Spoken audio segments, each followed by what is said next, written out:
Sentras channel. It's once again Tuesday, so it's again my day to talk about everything in the Central world. I did the E series a while back, and then I did the GA series. So now I'm going to do the real rarity in terms of our course, which is the CA series. I'm by no means an expert on the CA series. I've worked on them, I've performed engine swaps with them, I've turboed them, but I'm not really an expert on them.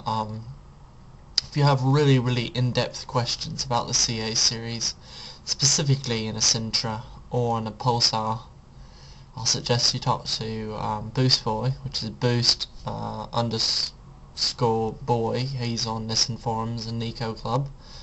He's also, I think, on the SR20 forums. I'm not quite sure about that, so don't quote me on that one. Also, GreenBean669, who is on Nissan forums. He's put CA's car engines in several of his cars, and also Campground Man actually has a CA18 DET in his B12 Sentras. So if you have any really technical, in-depth questions about the CA series, they are the people to talk to. The CA series is very unique because, first of all, it really wasn't in production for that long. It's sort of the in-between between the FJ series and the SR series. It's sort of that intermediary between the two. And it's a very good engine, very powerful. Got a solid cast iron block, oil squirters. I don't remember offhand what bore it is. I think it's 83mm, but I might have just pulled that number out of, fantasy land. But I've got obviously different types of engines. You've got the CA16, which came in the Pulsar NX. You've got the CA18 single cam, not single cam, but dual cam non-turbo that came in the Pulsar NX as well. You've got the CA18 ET, which is a single cam turbo engine that came in the S12s. You've got the CA20E, which is a single cam engine that came in the S12s as well. You have the CA18 DET, which is of course the pinnacle engine that everyone sort of wants to get. I've actually got a friend Edward down here in Chattanooga who has a 90 Nissan 240 SX with the CA18 DET in it, which is quite a nice car. It's quite fast. They have timing belts as opposed to timing chains, which the GA and the SR series both have timing chains.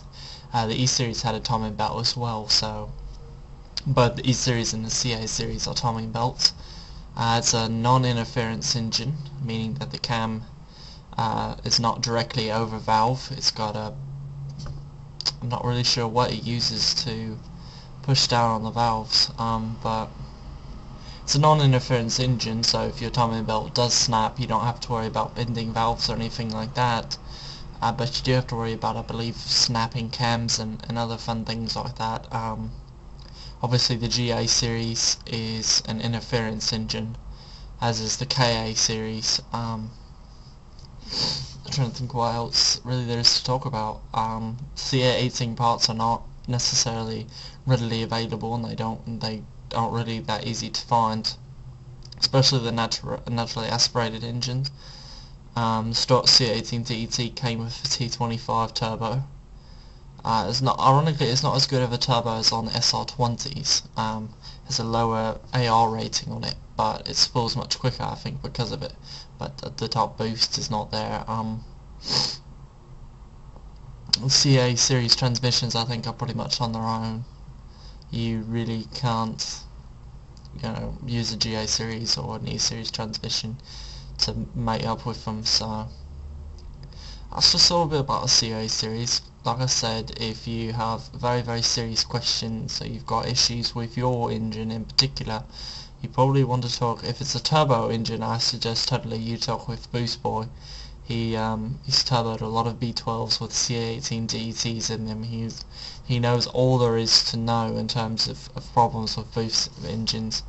And if Campground Man as well, he's just recently done one, so I don't know exactly how in-depth he is on knowledge in terms of repairs and diagnosing problems, that sort of thing. and Greenbean669. I don't know if he has a turbo engine. I know he's got a C18, but I don't know offhand if it's turbo or not. So if you need any help with that, they're all on this forum. So just private message them. So I'll see you all next week. Cheers.